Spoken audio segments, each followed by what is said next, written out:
John Gallagher here. I'm the market manager for Greater Media Detroit. The reason we're here today is to support free radio. Our problem with this performance tax that we're being issued or is being voted on right now is that we're already paying the musicians, the songwriters and the composers a fee for the music that we play. Now the artists want their share, and we've been paying their share for years. We've been giving them free airtime to plug their music and sell their records and CDs. We've been giving them free airtime to promote their concerts.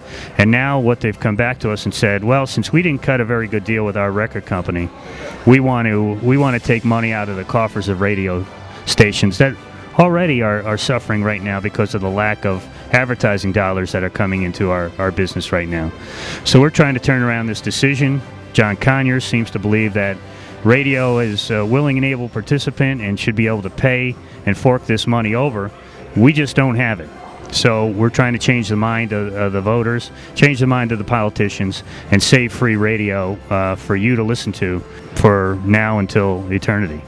Thanks for your time. I think the worst thing we could do is have it us against them, because in many ways all of us are in the same position. It's how we can reason together that deals with the problem. A young man who says if this goes through as is, he will have to close 2 of his stations. In Detroit, 21 employees of Radio 1 have already been laid off. If this goes through, more will be laid off.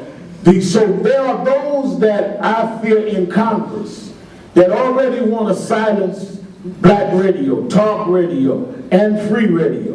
But for Brofman and them to make money while stations have to close is not the solution to the years of our artists being ripped off. So the newspapers want to make it us against them.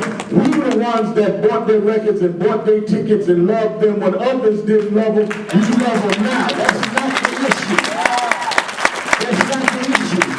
We will always love them. They will always be our son. Nobody in this room is going to disrespect them. But they ought not be ignored, and they ought not be able to historically deny what the record companies did. Prince couldn't even take his name. He had to go and say artists used to be named as Prince. The ones that ripped off these artists are going to make money off this bill. You can't reward the deeds at the expense of the radio station. It still needs to be looked at again. It still needs to be rewritten. There needs to be artists and their representatives in the rooms and radio stations in the room to help you structure a bill that is fair to everyone, that makes sure the artists are compensated, but not at the expense of radio stations that are already teetering, and record companies. 4 majors were firing on. We'll be sitting up somewhere in Europe laughing while we in a back alley fighting in Detroit, when the fact of the matter is that we all ought to be on the same side because we've all been victimized the same way. I would hope you read this and try to do that.